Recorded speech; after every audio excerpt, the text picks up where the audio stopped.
तो चलिए दोस्तों, अब इस वीडियो में हम लोग जो पिछला क्वेश्चन रह गया था वहाँ से स्टार्ट करते हैं। क्वेश्चन नंबर 14 से यहाँ बोला गया है कि डिस्क्राइब और give an example of continuous and discrete value. तो मैं यहाँ पे डेफिनेशन भी दे देता, आपको सिर्फ उदाहरण देना था। तो a variable is said to be continuous if it can assume infinite number of real value within a given interval. उदाहरण के लिए जैसे आपको देना है, continuous variable a variable whose value is obtain by measuring. ये important point है कि कंटिन्यूस वैल्यू की जो वैल्यू होती है उसको हम लोग मेज़र कर सकते हैं। जैसे हाइट को मेजर कर सकते हैं, तो ये सब एग्जांपल, वेट, टेम्परेचर, लेंथ, इन सब को हम लोग मेजर कर सकते हैं और ये कंटिन्यूस वैल्यू है। ठीक है। Discrete value are the numerical value that have countable number of values between any two values. A discrete variable is always numeric. A discrete variable is variable whose value is obtained by counting। जैसे कि classroom में कितने बच्चे हैं, jar में कितनी गेंदें हैं या कांच हैं, कांच की गोलियां हैं। तो इस तरह की चीज़ें जिनको कि गिन सकते हैं आराम से, जिनको माप सकते हैं, जैसे कि वजन, भार, लंबाई, चौड़ाई, इनको बोलते हैं कंटिन्यूस वेरिएबल। लेकिन जिनको गिन सकते हैं वो होते हैं डिस्क्रीट वेरिएबल। एक बड़ा उदाहरण है आपका। आगे अगले क्वेश्चन में चलते हैं। Justified the need of grading system. आपसे पूछ रहा है कि ग्रेडिंग सिस्टम की आखिर जरूरत क्या। इसको मैंने बहुत ही डिटेल में बनाया है, लेकिन अभी आपके सिर्फ इस क्वेश्चन के आंसर मैं आप दे देता हूँ। देखिए दोस्तों, वर्तमान में जो शिक्षा प्रणाली चले, जिसे हम लोग पारंपरिक बोलते हैं, ट्रेडिशनल मेथड ऑफ इवैल्यूएशन, जो है उसमें क्या होता है, एग्ज़ाम होता है। एग्ज़ाम आपके ज़्यादातर जो होते हैं उसमें रिटन एग्ज़ाम होता है। रिटन एग्ज़ाम होता है, उसमें कुछ क्वेश्चन आपके ऐसे टाइप के होते हैं, कुछ क्वेश्चन शॉर्ट होते हैं, कुछ वेरी शॉर्ट होते हैं। जैसे आपका एग्ज़ाम ले लें। अब आप खुद देखिए, ऐसे एग्जामिनेशन प्रणाली की सबसे बड़ी जो समस्या है, ये काफ़ी समय लेता है, काफ़ी बच्चों के ऊपर प्रेशर डालता है, फेल हो गए, पास हो गए। दूसरा, निबंधात्मक होता है। कई बार कुछ ऐसे प्रश्न आते हैं जिनके कि जांच के दौरान में भी बच्चे ने शायद अच्छा प्रदर्शन किया हो, लेकिन सामने वाले जांचकर्ता का प्रदर्शन या उसकी समझ उतनी अच्छी ना हो, या कई बार उसका दृष्टिकोण अलग हो, तो भी बच्चे के प्रदर्शन पर उसके मार्क का फर्क पड़ता है। तो वर्तमान प्रणाली में कई सारे दोष हैं। दूसरा, वर्तमान प्रणाली जो है काफ़ी आपका पुराना हो चुका है। वर्तमान प्रणाली में है जो आप देख सकते हैं, आवश्यक बदलाव करने की ज़रूरत है, क्योंकि ज़्यादातर क्वेश्चन जो है या प्रणाली जो है, जो वर्तमान शिक्षा की प्रणाली और परीक्षा की प्रणाली है, इसका जोर जो होता है या उसका जो एक ऐसा वातावरण बनाता है जहाँ बच्चे का ज़्यादातर ध्यान सिर्फ पास करने पर या फिर चीज़ों को रट कर पास कर लेने पर होता है, जिससे कि बच्चे की वास्तविक समझ, वास्तविक ज्ञान का बढ़ोतरी नहीं हो पाती, उसके सारे व्यक्तित्व का परीक्षण नहीं हो पाता, उसके सारे कौशलों को सही सम्मान और सही वैल्यू नहीं मिल पाती।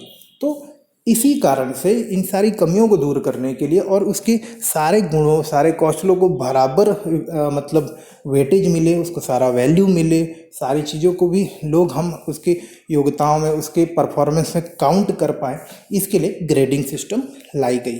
बाकी डिटेल में मैंने लिखा है, इसको आप पढ़िएगा, समझिएगा। अभी समय नहीं है, मैंने बहुत डिटेल में लिखा दोस्तों, तो भैया मेहनत बेकार ना करें, कोई ज़रा डिटेल में पढ़िएगा। यहाँ पे देख सकते हैं, हाँ ये देखिए सब लिखा है, अच्छा बुरा। Why examination reforms are necessary, there are many reason of reforming examination according to national focus group. 8 possible कारण हो सकते हैं। There is need for functional and reliable system of school based evaluation. There is often a lack of full disclosure and transparency in grading.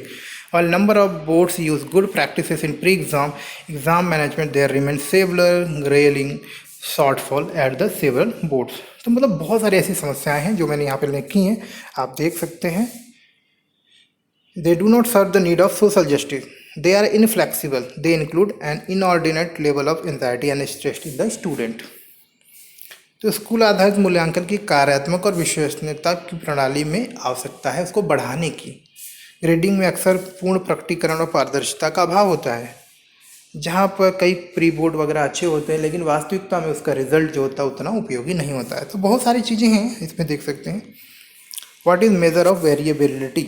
Measure of variability देख लीजिए। Measure of variability, इसको measure of dispersion भी बोलते हैं। Provide descriptive information about the dispersion of scores with in the data.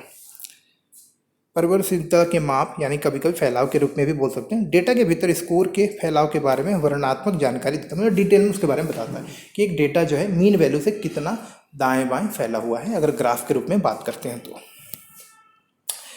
परिवर्तनशीलता के माप यानी कि जो वेरिएबिलिटी के मेजर से हमको क्या पता चलता है, मध्य बिंदु के संबंध में स्कोर की विविधता को समझने में सारा है। मतलब जैसे मैंने आपको एक 70 नंबर वाले स्कोर के बारे में बताया था, क्लासरूम की में अगर एक 70 एवरेज मार्क है तो 70 से कितने बच्चों का कम है और कितने बच्चों का ज़्यादा है, इसको मेज़र करने में हमें परिवर्तनशीलता का माप हेल्प करता है। उसको हम लोग रिप्रेजेंट कर सकते हैं, उसको प्रदर्शित कर सकते हैं।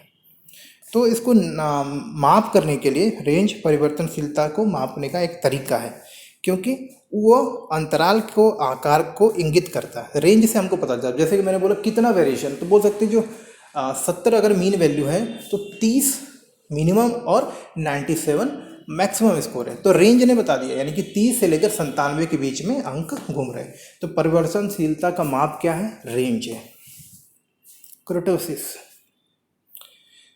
Kurtosis is measure of combined weight of distribution tail relative to the center of the distribution. When a set of approximately normal data is graphed via histogram, it shows a bell peak and most data within 3 standard deviation plus or minus of the mean. Kurtosis is measure of whether the data has heavily tailed or lightly tailed relative to the normal distribution.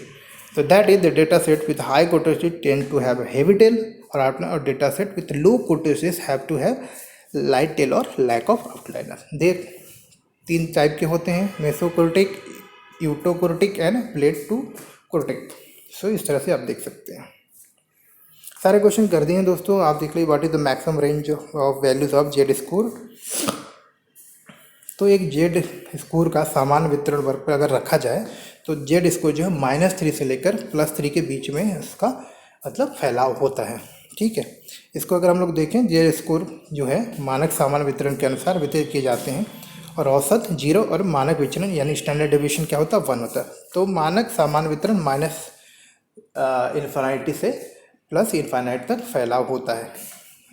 अनुभव जो यानी कि variability की माप से अगर हम लोग बात करते हैं, इसको देखिए यहाँ पे एम्पिरिकल रूल के हिसाब से अगर हम लोग बात करें तो जेड स्कोर जो है लगभग 68% -1 से लेकर 1 के बीच में, 95% -2 से 2 के बीच में, और 99% जो डेटा होते हैं -3 से 3 के बीच में ही पाए जाते हैं। तो यही है इसकी मैक्सिमम रेंज।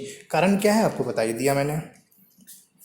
तो ये सारे क्वेश्चन हैं आपके, उम्मीद करता हूँ सारे क्वेश्चन आपको समझ में आ गए होंगे।